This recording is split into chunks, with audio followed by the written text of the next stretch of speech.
tiene que ver con el financiamiento a largo plazo. Ya habíamos visto a lo largo de todas las finanzas que fuentes de financiamiento que tiene una empresa son los pasivos, son las deudas, y la otra fuente de financiamiento son los recursos propios. Como parte de las opciones que tenemos para financiarnos a través de pasivos que no sean préstamos bancarios, tenemos la emisión de bonos. Y si decidimos emitir acciones, estamos hablando de títulos valores que también lo podemos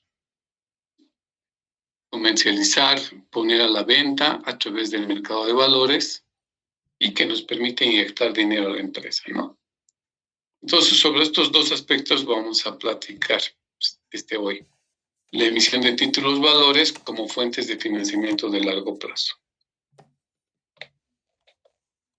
Títulos valores son el concepto que se maneja en nuestro país, en la lógica, en la norma prevista en el Código de Comercio, así se denomina, pero que en finanzas sabemos que títulos valores es sinónimo de decir instrumentos financieros, activos financieros, papeles comerciales, cualquiera sean esas denominaciones, estamos haciendo alusión a un documento, a un papel que tiene un valor comercial.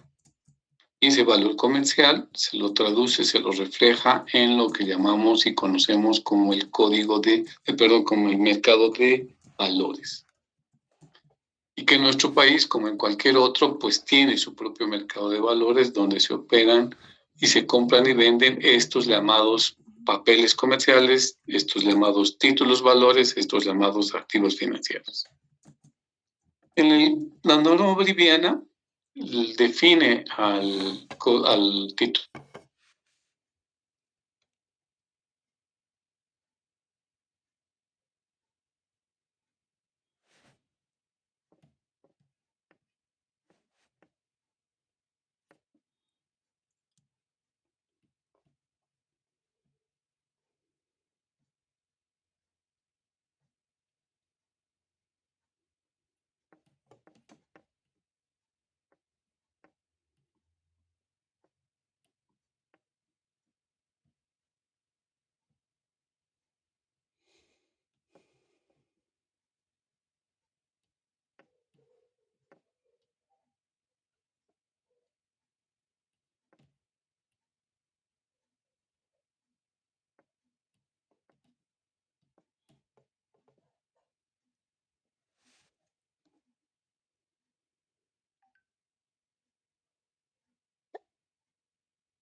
Ok, ya estamos otra vez, la señal se fue.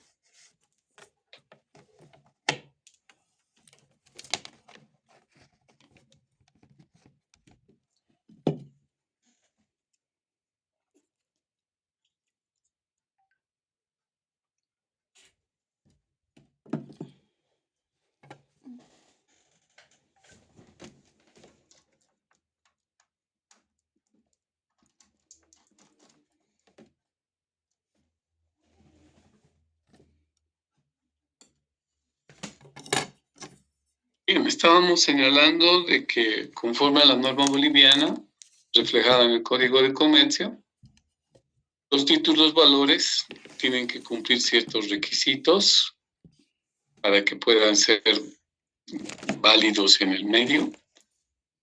El requisito es que deben estar creados y emitidos conforme a un reglamento específico, y el reglamento lo tiene la ASFI, con un detalle de ABC de documentos e información que se debe presentar para que cualquier empresa pueda emitir los títulos valores conforme a su requerimiento.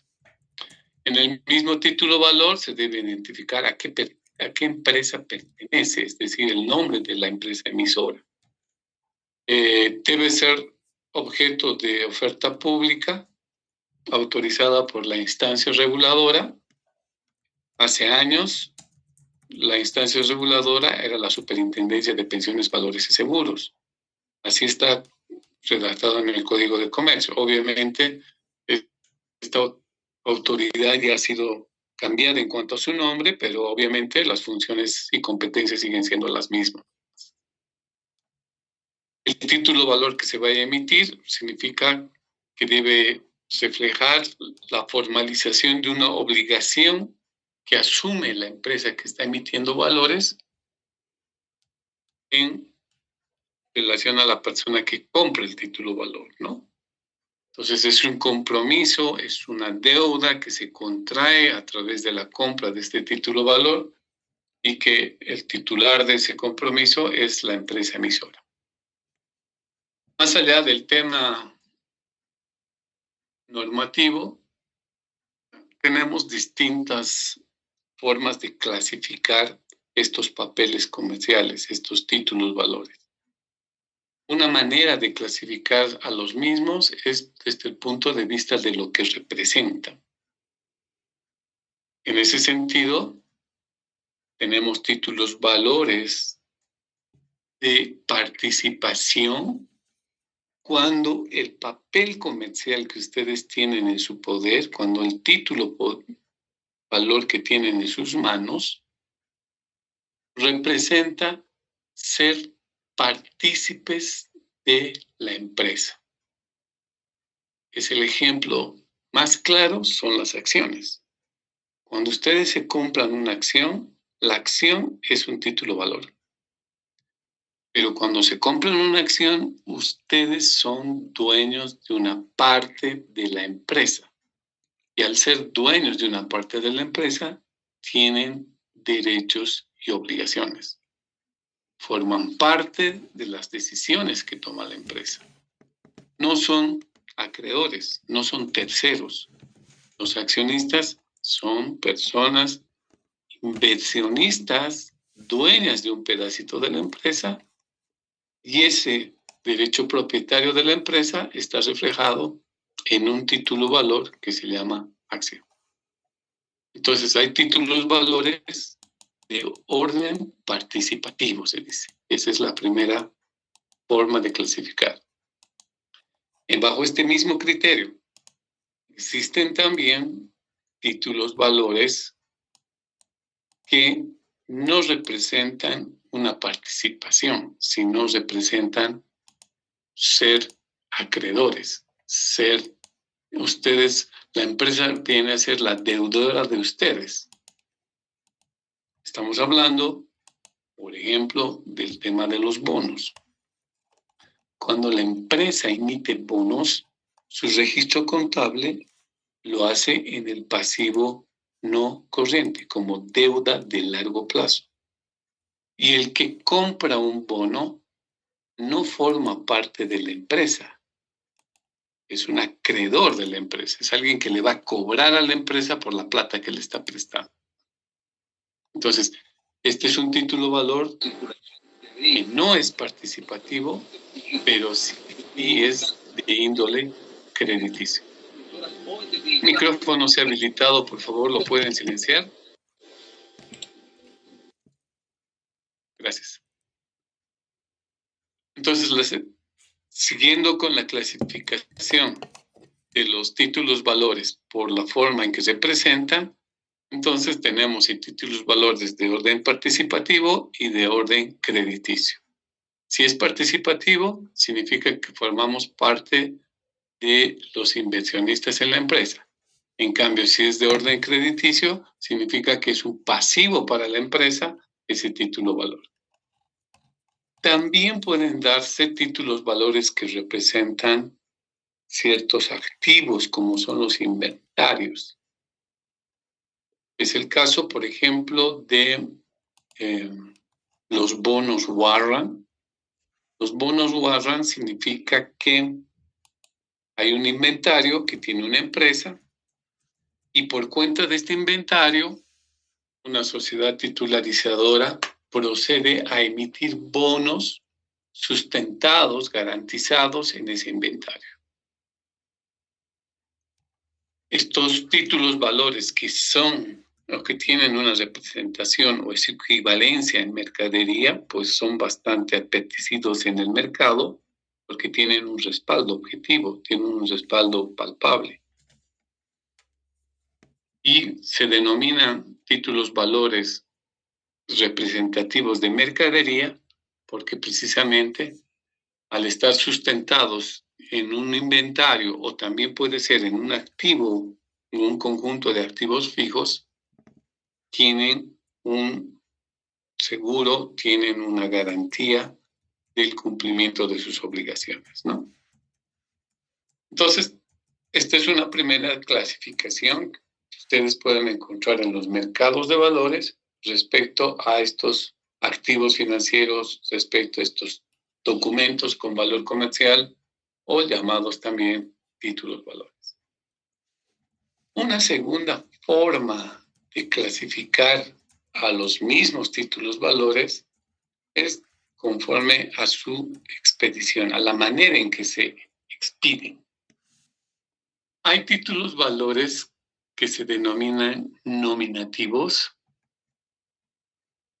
que implica que el título valor ha sido emitido con el nombre y apellido de alguna persona en particular.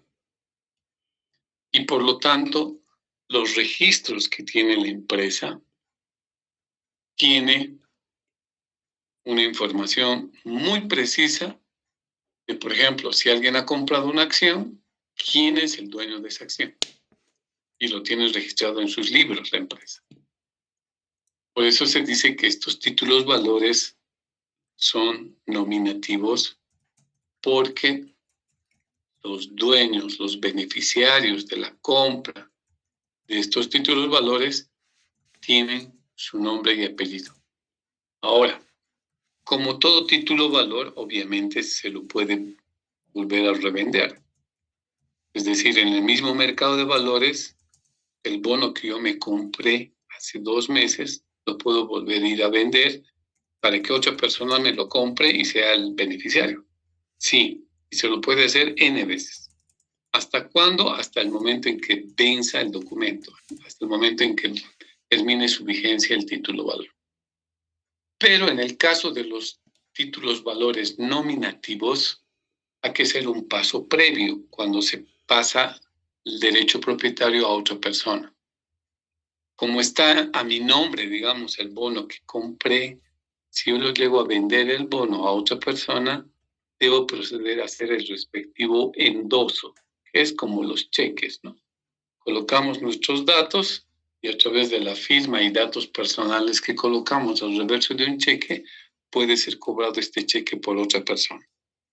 Entonces, eso implica que el título valor, de manera similar, puede ser objeto de un endoso y que lógicamente este endoso debe figurar como parte de los registros en la empresa, donde se refleje de que el dueño del bono deje de ser yo y pasa a manos de otra persona con un nombre distinto, y ese nombre distinto va a estar registrado en los libros de la empresa. La ventaja que tienen estos títulos nominativos es que dan seguridad, porque si, por ejemplo, nos robaran o se destruirían por algún motivo el documento que antes existía físicamente respecto al título valor, esto no podría ser utilizado por otra persona que no sea la mía, porque esos títulos valores están registrados bajo mi nombre, entonces eso da mucha seguridad. Pero este elemento también, sobre todo en los mercados de valores externos, es una limitación. Porque imagínense que yo me puedo haber comprado un título valor de una empresa en Estados Unidos, en el mercado de valores de Estados Unidos, que no necesito ir hasta Estados Unidos para comprarlo, lo puedo comprar a través de mecanismos de las ventas electrónicas. Entonces, cuando yo lo compro, un título valor a mi nombre y está en los registros mi nombre en la empresa emisora, el venderlos también implica un paso más. Es una burocracia más que tenemos que hacer para poder venderlo, porque el nuevo dueño no lo va a poder disponer de manera inmediata si es que antes no, con todo ese protocolo de cambiar el nombre de ese título valor que está a nombre mío a nombre del nuevo beneficiario. Entonces limita, pone barreras que la vuelve más lenta la transacción en los mercados de valores. Esa es su desventaja. Pero lo otro tiene la ventaja de tener seguridad, porque cualquier cosa que me pueda pasar, mientras no hayan cambiado los nombres debidamente en la empresa, yo sigo siendo el propietario. En tanto, los títulos valores que son emitidos a la orden no necesitan el nombre de una persona, no colocan nombre de la persona, sino colocan la redacción que dice, entre comillas, a la orden. Esto implica de que cuando se vaya a pasar de una mano a otra este título valor, no es necesario hacer el respectivo endoso, ni tampoco efectuar registro alguno en la empresa emisora, porque a la orden significa el que lo tiene. De manera similar está la denominación al portador, porque cuando leemos la palabra portador, significa que el dueño es el quien lo porta el título valor. Y por ende, el portador de ese título valor no necesita demostrar su título propiedad, no necesita demostrar que él ha sido dueño, simplemente es tener la tenencia.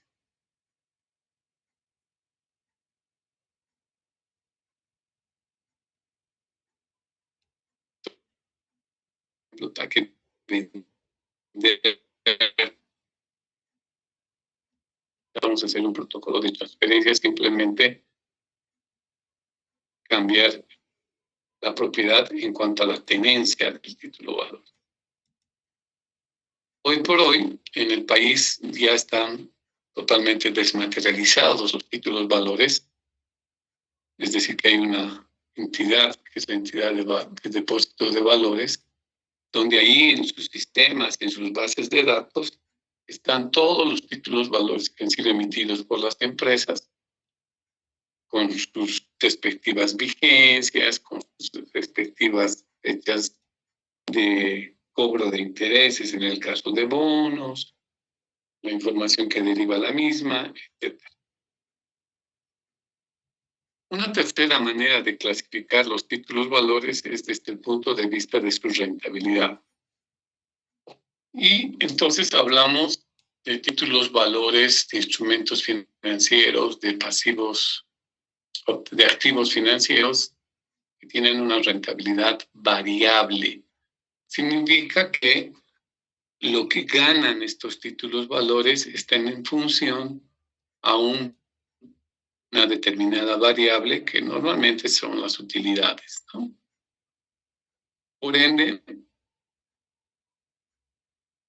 estos títulos valores tienen como base de sus beneficios su rentabilidad, una variable que va a estar cambiando en el tiempo, como es la utilidad. Si la empresa no ha obtenido utilidades, ese título valor no va a generar rentabilidad alguna. Si duplica sus utilidades de un año a otro, hay la posibilidad que su rentabilidad entonces también pueda ser duplicada. Entonces, la rentabilidad variable, como su nombre indica, se mueve en una dinámica que va arriba o abajo en función al nivel de utilidad que se obtenga cada año por parte de la empresa emisora.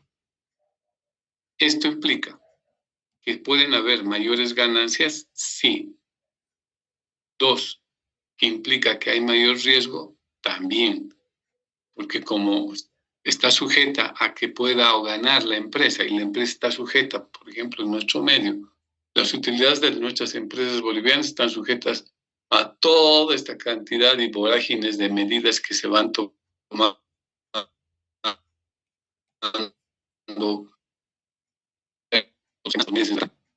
bloqueos salvajes como los que estamos sufriendo, pues sin lugar a dudas está haciendo caer las ventas de las empresas, se están incurriendo en costos que no pueden ser recuperados a través de sus ventas y por ende probablemente vaya a haber drásticos recortes en los niveles de utilidad. Y si bajan las utilidades del año 2026, si hay instrumentos financieros que están sujetos a esos niveles de utilidad, van a tener lo que denominamos una renta variable baja. Por el contrario, el segundo grupo que podemos identificar son los títulos valores de renta fija o de renta constante. En este caso, estamos hablando de títulos valores que no están sujetos, que no dependen de niveles de utilidad, sino que son constantes, que son fijos. En el caso de instrumentos de renta variable, el caso más concreto, el ejemplo más concreto es las acciones comunes. Como ustedes muy bien lo saben, las acciones comunes reciben dividendos en función a los niveles de utilidad. Las acciones preferentes, ya ustedes saben que tienen dividendos constantes, fijos. Entonces, ese tipo de instrumento financiero, ese tipo de título valor, caería en este segundo segmento, ¿no? De instrumentos de renta fija, cuya rentabilidad obviamente siempre es menor que la variable, porque si no todo el mundo compraría instrumentos de renta fija y nadie compraría instrumentos de renta variable. ¿Por qué? Porque la rentabilidad está garantizada. Entonces, los instrumentos de renta fija, sus condiciones ya están previstas desde el momento en que son emitidos los títulos valores, porque no hay nada más que después que siendo emitidos que cumplir con lo prometido. No hay nada que definir. En cambio, en los instrumentos de renta variable, sí, cada fin de año hay que definir cómo va a ser la rentabilidad sujeto al éxito o fracaso que se haya tenido en la empresa. Y finalmente, en nuestro país existen instrumentos de renta mixta o de renta combinada. Esto implica que tienen las características de los anteriores dos títulos valores. Es decir, que tiene un componente fijo y adicionalmente también tiene un componente variable. Estos son, por ejemplo, los bonos que han sido emitidos en nuestro país.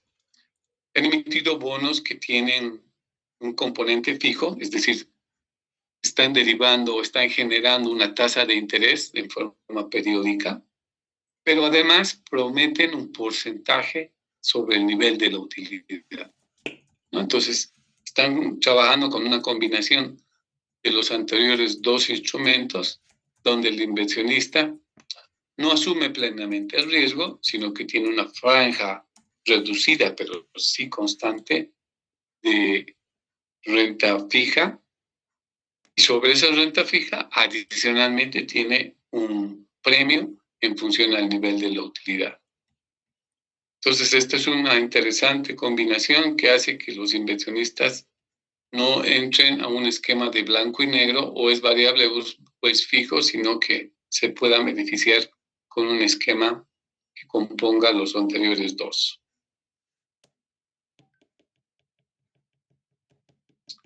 Ejemplos, renta variable, tenemos, como les decía, el tema de las acciones, sobre todo las acciones comunes. Como renta fija tenemos los bonos, los llamados depósitos de plazo fijo, las letras del Tesoro del país, los certificados de depósito del Banco Central, certificados de devolución de depósitos, los pagarés, las letras de cambio, los certificados de devolución impositiva, que son los CDIMS. Entonces, todos estos instrumentos en nuestro país sí los podemos encontrar en los mercados de valor, en el mercado de valores, como instrumentos de renta variable o fija según corresponde. Depósitos de plazo fijo, ya saben que son los depósitos de plazo fijo, no son emitidos por las empresas. Los depósitos de plazo fijo son emitidos por las entidades financieras, por los bancos. ¿Y dónde se hace la apertura del plazo fijo? Pues en el banco. Que después de haber sido abierto ese depósito de plazo fijo, ese depósito, la persona que lo abrió lo pueda ir a vender en el mercado de valores, esa es otra cosa. Como el depósito de plazo fijo es un documento, es un papel que tiene un valor comercial, entonces la persona que ha abierto en un momento su depósito de plazo fijo tiene dos opciones. La primera opción, si necesita plata, es volver al banco y decirle, ¿sabes qué? He dejado un depósito de plazo fijo, pero no puedo esperar a que se acabe el año o los 2 años. Necesito mi plata ahora. El banco se lo va a devolver su plata. Se lo devuelve el capital. Pero lo que no le devuelve, no le reconoce son los intereses. Así pueden estar faltando un mes para que se cumpla el plazo fijo. Si nosotros vamos al banco para poder monetizar nuestro depósito de plazo fijo sin haberse cumplido su vigencia, lo que hacemos es perder intereses. Nuestro capital nos devuelve. ¿Y cuál sería la otra opción? La otra opción es que esa persona que tiene ese depósito de plazo fijo se va al mercado de valores y en el mercado de valores lo vende el depósito. ¿Cuál es la ventaja? Es que en el momento que fije el precio va a fijarse recuperando su capital, por supuesto, pero también va a percibir algún monto monetario derivado de los intereses, ¿no? Entonces, es una ventaja que no la va a tener en el banco, si el depósito de plazo fijo lo hace su venta en el mercado de valores. Entonces, por ahí va este título valor que es transado en los mercados de valores, no porque lo haya emitido la bolsa. El banco es el único que puede emitir este depósito de plazo fijo. Que después lo podamos vender en la bolsa, sí, esa es otra cosa. De la misma manera, pues también el Tesoro General, cuando el país necesita plata para cubrir sus obligaciones, se puede constituir como un emisor y a cuenta de estos títulos valores consigue dinero, ¿no? Es muy usual, por ejemplo, la emisión de bonos a través del Banco Central de Bolivia, que para fines macroeconómicos, para fines de controlar la inflación, cuando se inyecta mucho dinero a la empresa, pueden emitir bonos por 6, por 3 meses, 8 meses, sobre todo dirigidos a personas naturales, no tanto a personas jurídicas, ¿no? Certificados de depósito del Banco Central es sobre todo es cuando un banco quebró y obviamente hay un conjunto de cuentas ahorristas, gente que tenía su plata en un banco quebrado, y lo que hace es la autoridad reguladora es liquidar ese banco, que consiste en cobrar todo lo que le debían al banco y con esa plata devolver el dinero a los cuentaahorristas, a los que habían negado su dinero. Entonces es muy usual que en gestiones pasadas el Banco Central, para no generar un conflicto de índole social, para no generar elementos que dañen al sistema financiero, dicen, bueno, vamos a proceder a darles unos certificados de devolución de depósitos a todas las personas que tenían su plata en este banco. Y lo que hacen es devolverles su capital, no les dan intereses. Entonces, van en una pirámide inversa, ¿no? Montos pequeños que llegan a un número grande de gente, esos tienen un corto plazo. En cambio, montos altos que pertenecen a pocas personas, esos tienen un plazo mayor. Y cuando hablo del plazo, se refiere al plazo de la devolución. Entonces, por decirles algo, el Banco Central dice, bueno, a todos los que tengan ahorros menos de $3,000, les vamos a devolver su plata de aquí a 6 meses. Y como una constancia de eso, les vamos a dar estos certificados. Un papelito donde ahí está el compromiso del Banco Central a devolverme mi plata en 6 meses, siempre y cuando tenga menos de $3,000. Y luego podrá ser otros rangos, es decir, los que tengan entre $3,000 y $6,000 se les va a devolver en un plazo de 1 año. Y así puede generarse una escala y para decirles los que tienen entre $10,000 a $100,000 se les va a devolver en 2 años. Los que tienen arriba de $100,000 en 3 años. Listo. Y todo el mundo tendrá su certificado. La idea es de que estos certificados son títulos valores, porque es un compromiso de un dinero que va a entregar el Banco Central cuando se venza la fecha que ha sido pactada. Pero una persona puede necesitar hoy día dinero y no puede darse el lujo de esperar 6 meses o 1 año o 2 años para recibir su plata. Entonces, ¿qué hace? Lleva su certificado de depósito al mercado de valores y ahí lo vende. Entonces, la persona que lo vaya a comprar, lo que va a ganar es la diferencia frente a lo que paga hoy versus a lo que va a recibir a futuro. Por ejemplo, si a mí me dieron un certificado de depósito por $3,000, por los $3,000 me dijeron que tengo que esperar 6 meses. Si pasa 6 meses, me van a devolver 3,000. Pero si yo necesitara dinero hoy, faltando, qué sé yo, 2 meses antes que se concluyan los 6 meses, entonces yo puedo ir al mercado de valores y decir, tengo un depósito un certificado de depósito por 3,000. Se lo vendo. Entonces alguien va a decir, ok, te lo compro, pero no me va a pagar 3,000, obviamente. Me va a pagar menos de 3,000. Me va a decir, yo te lo pago en 2,700 y te doy ahorita el dinero. Esa persona que se compre ese certificado de depósito que es mío, obviamente lo voy a endosar y ¿qué es lo que va a ganar? La diferencia. Esa persona me va a dar hoy día 2,700 y se van a cumplir 2 meses más y va a ir a cobrar al Banco Central 3,000. Su diferencia entre lo que pagó versus lo que recibe es la rentabilidad que recibe.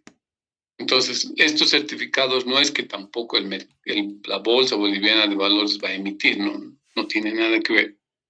Pero sí ese es un lugar donde yo puedo ir a vender este título valor que ha sido emitido por el Banco Central y que ante una necesidad de liquidez yo puedo ir a venderlo o comprarlo también, ¿no? Dependiendo cuál es mi rol. Los pagarés tienen un rol muy similar, solo que son títulos valores de corto plazo, ¿no? Por montos más reducidos y que los emisores, obviamente, que pueden ser empresas, están totalmente fijadas sus condiciones por la norma reflejada en el Código de Comercio. Licenciado, Dime, su diapositiva no cambia al parecer. ¿dónde nos quedamos? En la clasificación según su rentabilidad. En la 5, diapositiva 5.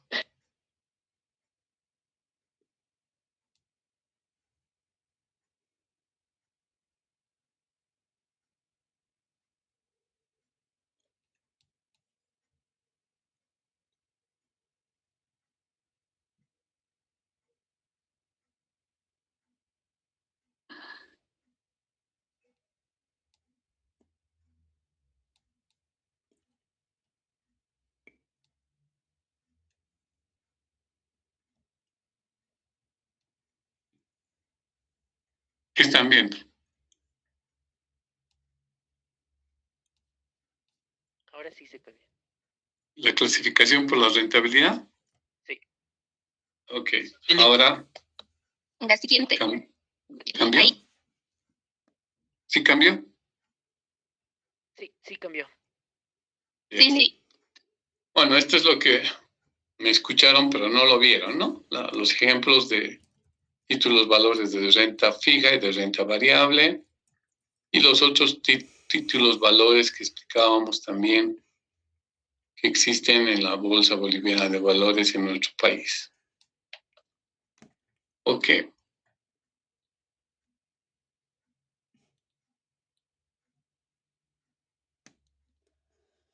Me interesa esto.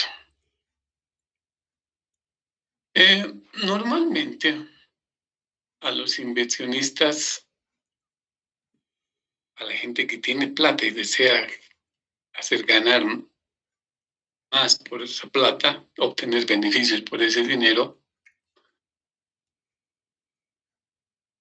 se rigen más por el método que se denomina flujos descontados que los beneficios que se tienen hoy. ¿Qué quiero decir? Cuando uno compra un título valor o hace algún negocio o compra una empresa o compra un vehículo, si quieren, no lo compra tanto por su precio que tiene hoy, sino por la potencialidad que tiene esa inversión a futuro. Por ejemplo, la acción, un bono o cualquier título valor tiene su precio hoy día en el mercado de valores. Ese precio puede estar alto o bajo o se mantiene constante desde varias gestiones atrás, eso no viene al caso. Pero la cosa es que hoy día tiene un determinado precio. Pero para tomar la decisión si vale la pena comprarle o no ese título valor, el criterio que se utiliza es proyectar los beneficios futuros. Y conforme a la bendita relación que hemos hecho, ¿se acuerdan cuando hacíamos el costo de capital? Que decíamos 20,000 veces, que los dineros de hoy es igual a los dineros del futuro traídos al presente, ¿no ve? Y eso debe ser igual a cero. Ese mismo criterio es lo que estamos queriendo expresar a través de esta transparencia, de que el inversionista va a tomar una decisión de comprar un determinado título valor hoy en función a los beneficios que a futuro se puedan dar. Y esos beneficios a futuro los vamos a traer al día de hoy a través de esos procesos de actualización, a través de calcular sus valores presentes, ¿no? Todo lo que habíamos hecho en el costo de capital. Y de ahí se va a generar la evaluación respectiva de la conveniencia o no de comprar un determinado título valor. No importa de cuál título valor sea. Si estamos queriendo comprar un bono, o el bono tiene un precio hoy, pero va a generar unos intereses a futuro. ¿Por cuánto tiempo interés lo vamos a obtener? En base a esos datos que tiene ese bono, voy a traer los beneficios futuros para ver, comparando con su precio actual, qué nivel de rentabilidad podemos lograr. Si tenemos una acción, igual. La acción en este momento tiene un valor de mercado. Y esa acción lo que va a generar a futuro son dividendos. Traemos los dividendos del futuro al presente y de manera similar comparamos la conveniencia o no con el precio que está fijado. Este es el criterio con los que se valoran los títulos valores. El mismo criterio se valora en el momento de hacer una empresa. Una empresa puede tener ahorita un valor X en libros, pero el inversionista no va a comprar por lo que vale hoy día. Lo que va a comprar es por la potencialidad que tiene ese negocio para generar utilidades a futuro. Después esas utilidades las va a traer al presente y va a comparar con su precio, ¿no? Ese es en realidad el criterio con el cual se va valorando las inversiones que hace a futuro cualquier inversionista. Entonces nos vamos a meter ahora en uno de los principales títulos valores que se tienen en los mercados, que son las acciones. Pero ya no tanto a trabajar en valores contables como lo habíamos hecho en la política de dividendos, sino a generar ciertas herramientas que a ustedes les permita determinar cuánto vale una acción en el mercado, no en el valor en libros, porque eso ya lo sabemos, ya lo hemos calculado, sino ¿Cuáles son las metodologías que suelen ser aplicadas para valorar, para saber cuánto vale una acción en el mercado? Empecemos señalando, como habíamos dicho hace un momento, que cuando compramos un título valor que se llama acción, lo que estamos haciendo es comprar un título valor de orden participativo, porque nos convertimos en socios. Y si somos socios, tenemos derechos y obligaciones. ¿Que tenemos el mayor nivel de riesgo? Sí, porque cuando la empresa es liquidada o ha entrado en un proceso de quiebra, primero van a ser cubiertos todas las obligaciones de los pasivos, hay una prelación en cuanto a las obligaciones, y de sobrar recursos, recién al final van a devolver a los. Por eso decimos que tenemos un mayor nivel de riesgo. Ahora, las acciones que una empresa emite tienen esta segmentación. Se denominan las acciones autorizadas aquellas que están fijadas, aquellas que están establecidas en los estatutos o documentos de constitución. Entonces, cuando uno crea la empresa ABC, le colocan el nombre, le colocan su dirección, su representante legal, y si va a ser una empresa societaria, es decir, conformada por varios socios, ahí se coloca cuántas acciones se están autorizando. Y la empresa, en forma inmediata, no vende el total de las acciones autorizadas. Siempre se vende menos. ¿Por qué?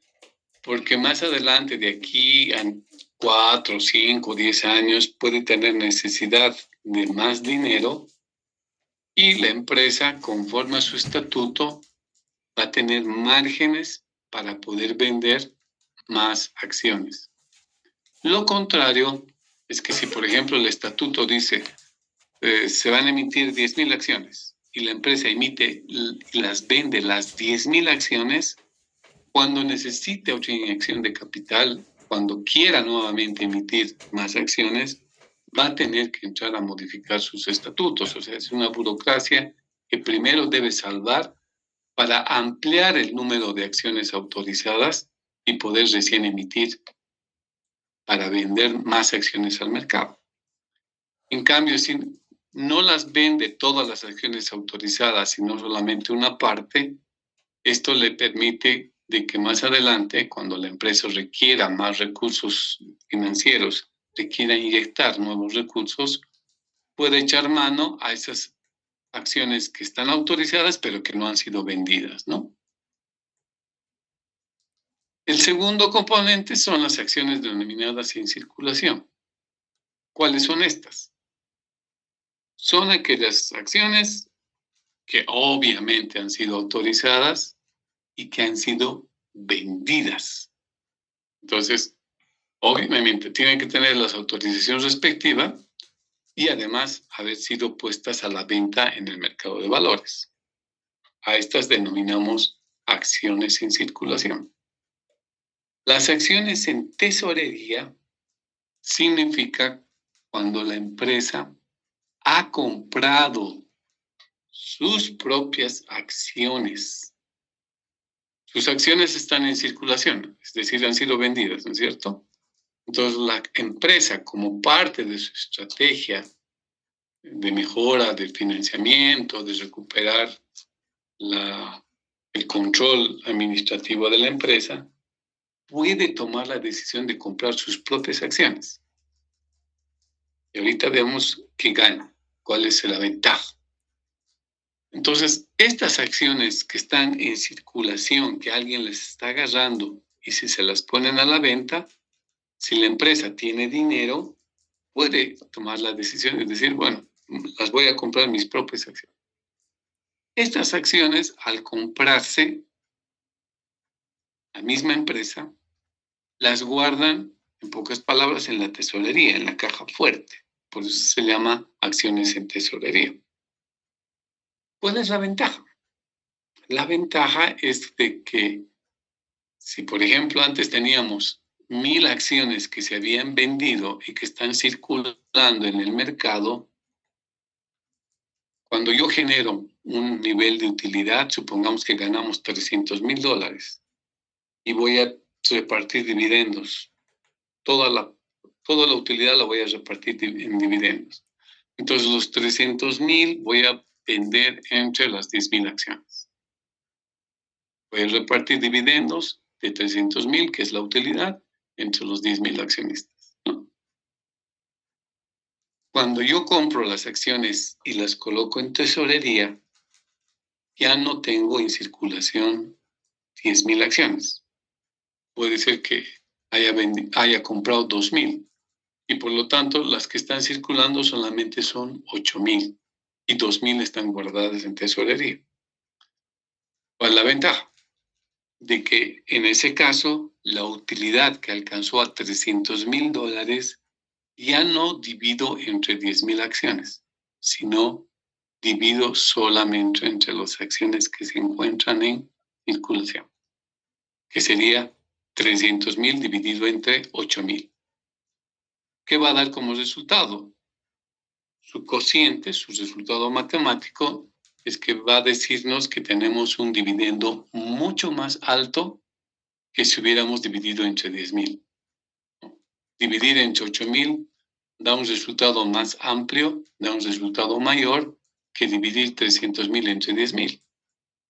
Entonces, esto está respondiendo entonces a una estrategia que los propios socios de la empresa, cuando existen recursos obviamente dentro de la empresa, puede determinar de que se vaya y se compre acciones y se las coloque en tesorería.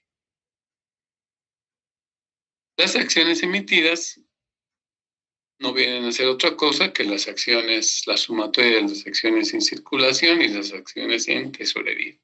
Esto como dos componentes de características relativas a las acciones.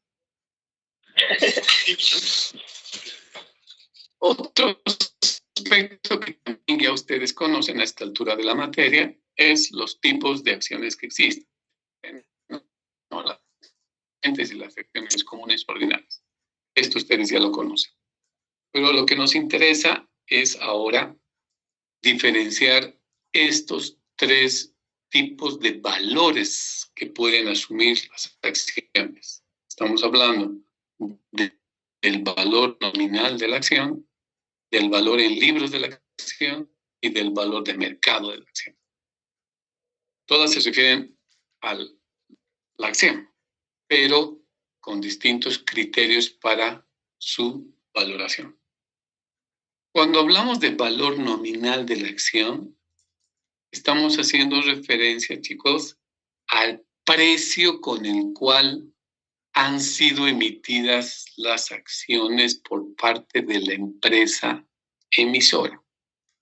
Es decir, es su valor, es su precio a su primera venta. Entonces, si la empresa ha dicho, vamos a vender acciones comunes y estas acciones van a tener un valor de $100, ese $100 es su precio, es su valor nominal con el cual se va al mercado y se vende por primera vez. Entonces, el valor nominal de la acción es el valor de su primera venta. Y con este valor está registrado en la contabilidad de la empresa en lo que se llama su capital. Ahí podemos tener capital preferente o capital común. Y ahí está la multiplicación de su valor nominal por el número de acciones que han sido emitidas. Ahora, una vez que la empresa ha emitido sus acciones y las ha vendido a su valor nominal, año tras año la empresa puede ir generando utilidades. Esas utilidades, una parte se retiene, se genera la reserva legal, se van recibiendo donaciones a la empresa, etcétera. Y bajo toda la lógica que hemos aprendido en la política de dividendos, nosotros podemos calcular cada fin de año cuál es el valor contable de la acción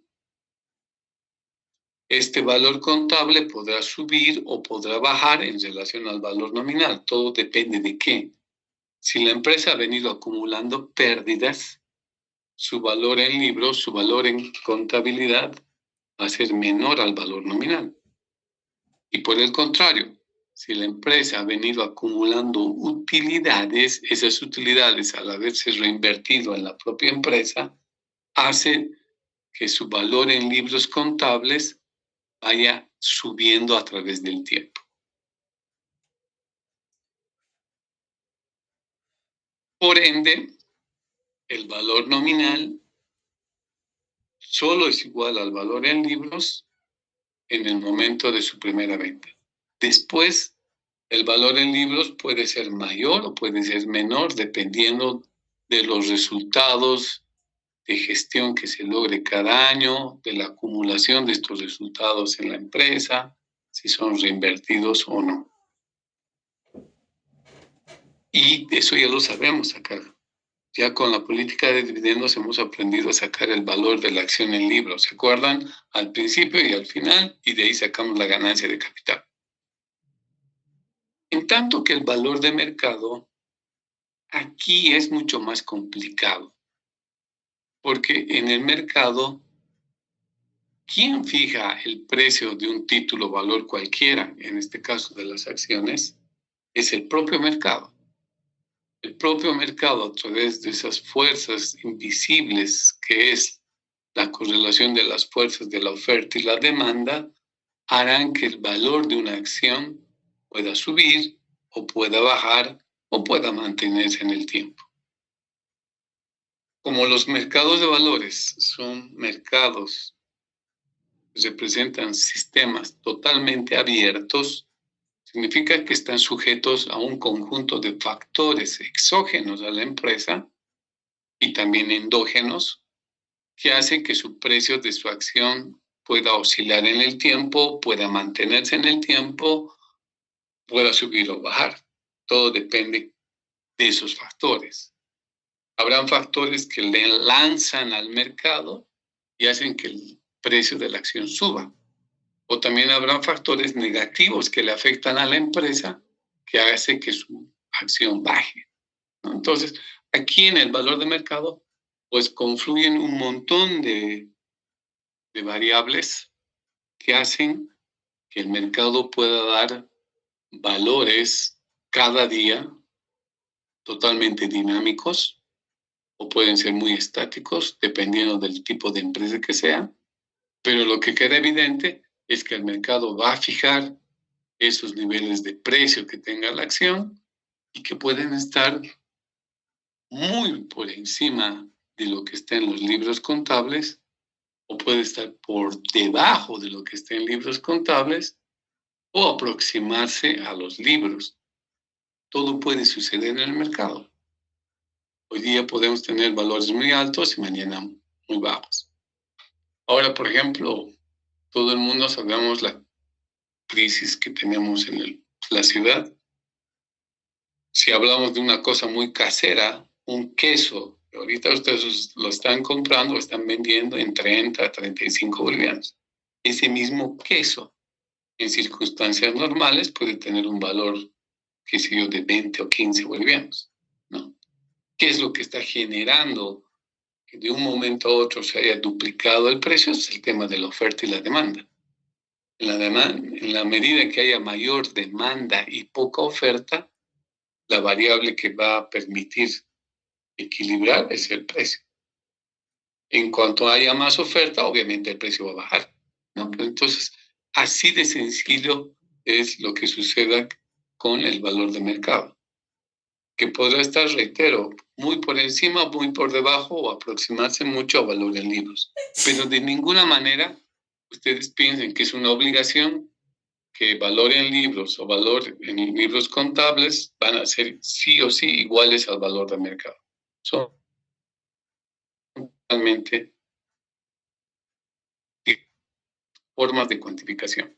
Y lo que nos vamos a entrar a ver justamente ahora es qué técnicas tenemos para poder calcular este valor de mercado. Porque el valor en libros ya lo sabemos calcular.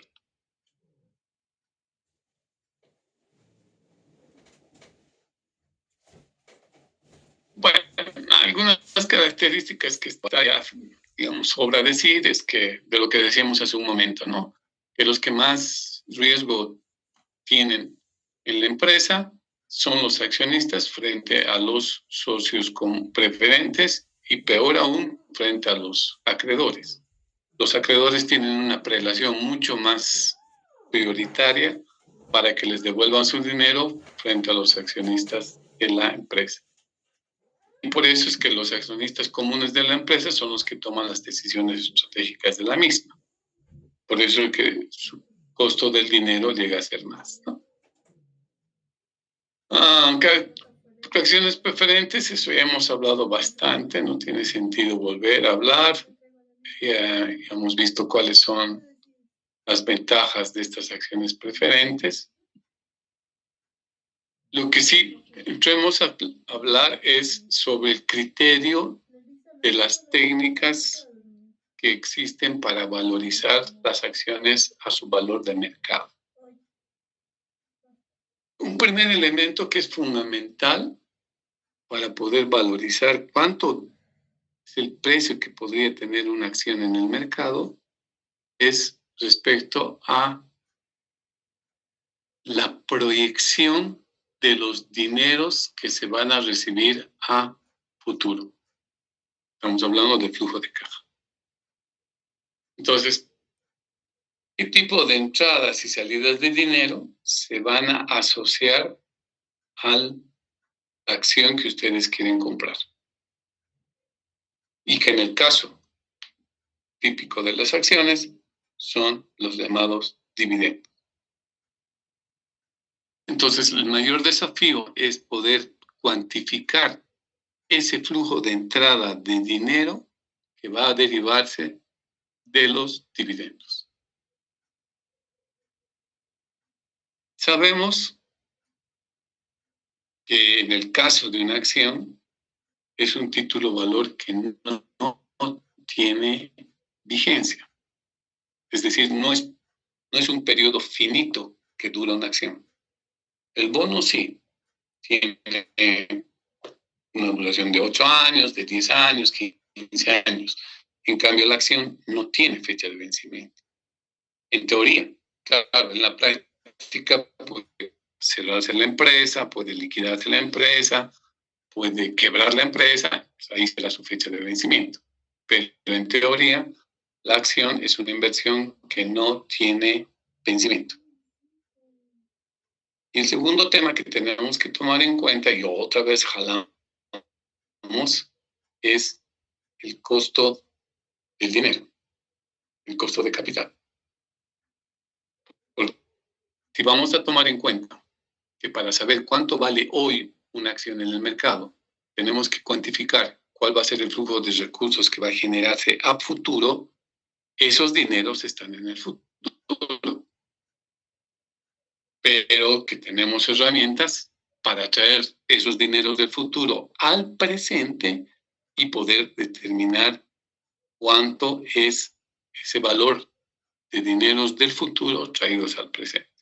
Y eso lo vamos a traer a través de un costo de capital, una tasa de descuento que le hemos llamado, para saber cuántos son el costo de esos dineros futuros cuantificables. Entonces, esos son criterios con los cuales vamos a ver varios de los modelos que nos va a permitir calcular el valor de mercado en acción.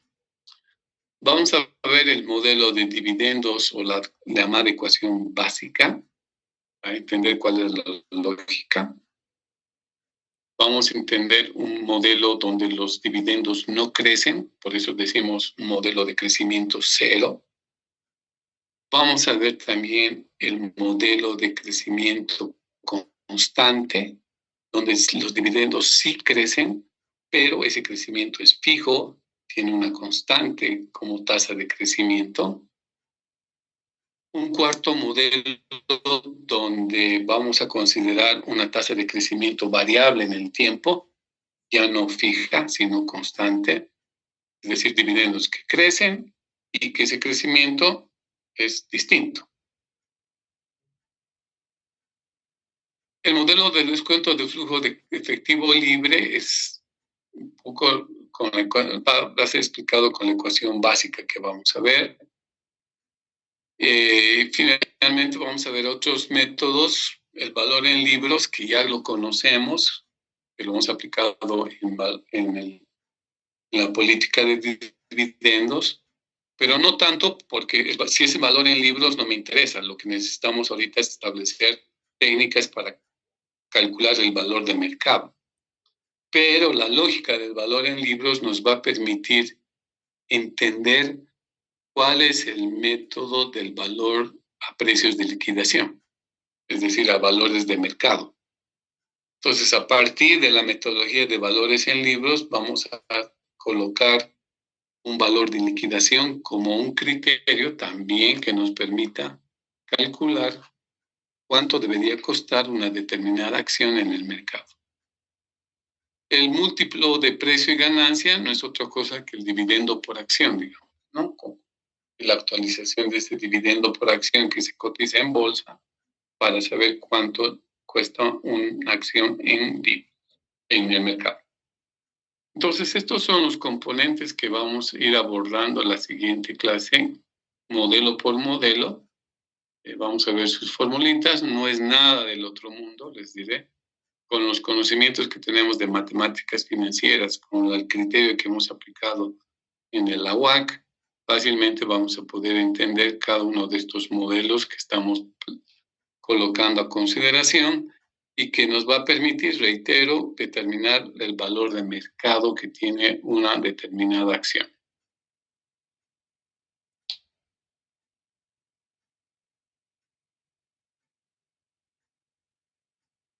Bueno, en ese sentido, muchachos, de no mediar novedad alguna, pues el día miércoles continuaríamos con clases virtuales hasta que haya mejores condiciones para que podamos retornar a las aulas, ¿no? Conscientes de que estamos prácticamente en puertas de culminar el semestre. Lamentablemente se han presentado estas causas exógenas a la universidad que no nos ha permitido cerrar de manera regular las clases ni las evaluaciones, etcétera. Pero en la medida de que esto podamos sacar alguna viabilidad en cuanto a terminar lo que está previsto de ser avanzado en la materia, lo vamos a hacer. Entonces, que el día miércoles nos abocaríamos al desarrollo cuantitativo de los distintos métodos aquí enunciados, ¿ok? Bueno, chicos, cuídense, nos vemos el miércoles. Hasta luego, Lee. Hasta luego. Hasta luego.